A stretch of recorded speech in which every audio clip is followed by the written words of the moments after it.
Beyond then, above the intervening woods, rose the 14-story tower of Elstead, dim in the hazy English air. Hindhead and Selborne invited the eye into a blue romantic distance. But it was not alone the distance that had attracted the savage to his lighthouse. The near was as seductive as the far. The woods, the open stretches of heather and yellow gorse, the clumps of Scotch firs, the shining ponds with their overhanging birch trees, their water lilies, their beds of rushes, these were beautiful and, to an eye accustomed to the aridities of the American desert, astonishing. And then the solitude. Whole days passed during which he never saw a human being.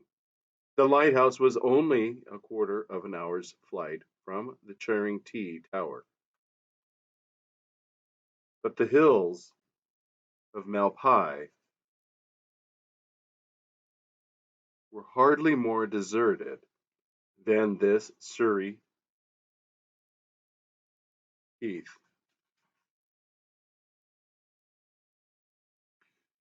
The crowds that daily left London left it only to play electromagnetic golf or tennis. Puttenham possessed no links. The nearest Riemann surfaces were at Guildford. Flowers and a landscape were the only attractions here. And so, as there was no good reason for coming, nobody came. During the first days, the savage lived alone and undisturbed. Of the money which, on his first arrival, John had received for his personal expenses, most had been spent on his equipment. Before leaving London, he had bought 4 viscous woolen blankets, rope and string, nails, glue, a few tools, matches, though he intended in due course to make a flour. No, not synthetic starch and cotton waste flour substitute, he had insisted, even though it is more nourishing. But when it came to pan-glandular biscuits and vitaminized beef surrogate, he had not been able to resist the shopman's persuasion. Looking at the tins now, he bitterly reproached himself for his weakness. Loathsome civilized stuff. He had made up his mind that he would never eat it, even if he were starving. That'll teach them, he thought vindictively. It would also teach him. He counted his money. The little that remained would be enough, he hoped, to tide him over the winter. By the next spring, his garden would be producing enough to make him independent of the outside world. Meanwhile, there would always be game. He had been he had seen plenty of rabbits, and there were waterfowl on the ponds. He set to work at once to make a bow and arrows. There were ash trees near the lighthouse, and for arrow shafts a whole copse full of beautifully straight hazel saplings. He began by felling a young ash, cut out 6 feet of unbranched stem, stripped off the bark, in paring by paring, shaved away the white wood, as old Mitsima had taught him, until he had a stave of his own height, stiff at the thickened center, lively and quick at the slender tips. The work gave him an intense pleasure. After those weeks of idleness in London, with nothing to do, whenever he wanted anything but to press a switch or turn a handle, it was pure delight to be doing something that demanded skill and patience. He had almost finished whittling the stave into shape when he realized with a start that he was singing. Singing! It was as though Stumbling upon himself from the outside, he had suddenly caught himself out, taken himself flagrantly at fault. Guiltily he blushed. After all, it was not to sing and enjoy himself that he had come here. It was to escape further contamination by the filth of civilized life. It was to be purified and made good. It was actively to make amends. He realized to his dismay that, absorbed in the whittling of his bow, he had forgotten what he had sworn to himself he would constantly remember. Poor Linda, and his own murderous unkindness to her, and those loathsome twins, swarming like lice across the mystery of her death, insulting with their presence not merely his own grief and repentance, but the very gods themselves. He had sworn to remember, he had sworn unceasingly to make amends, and there he was, sitting happily over his bow stave, singing, actually singing.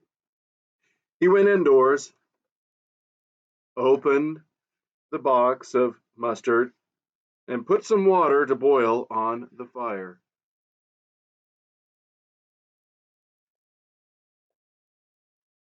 Half an hour later, three Delta Minus land workers from one of the Putnam Bokanovsky groups happened to be driving to Elstead, and at the top of the hill were astonished to see a young man standing outside the abandoned lighthouse, stripped to the waist and hitting himself with a whip of knotted cords. His back was horizontally streaked with crimson, and from wheel to whale ran thin trickles of blood. The driver of the lorry pulled up at the side of the road, and with his two companions stared open mouthed at the extraordinary spectacle. 1, 2, 3.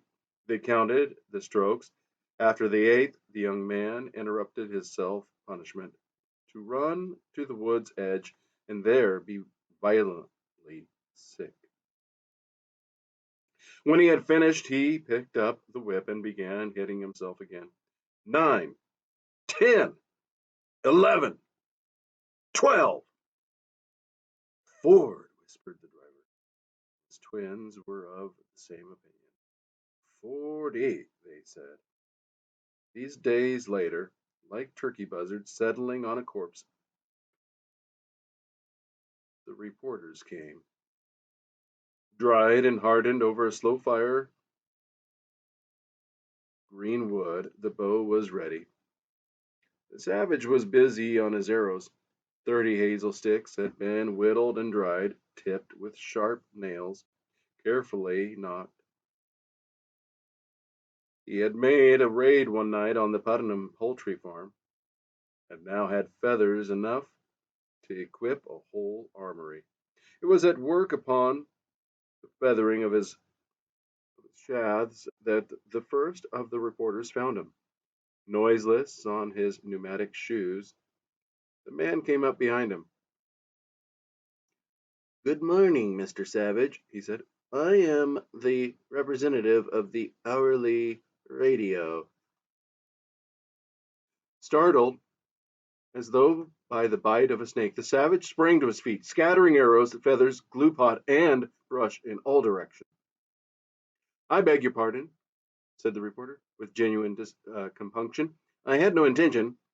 He touched his hat, the aluminum stovepipe hat in which he carried his wireless receiver and transmitter. "Excuse my not taking it off," he said. "It's a bit heavy. Well, as I was saying, I am the representative of the hourly." "What do you want?" asked the savage, scowling. The reporter returned his most ingratiating smile.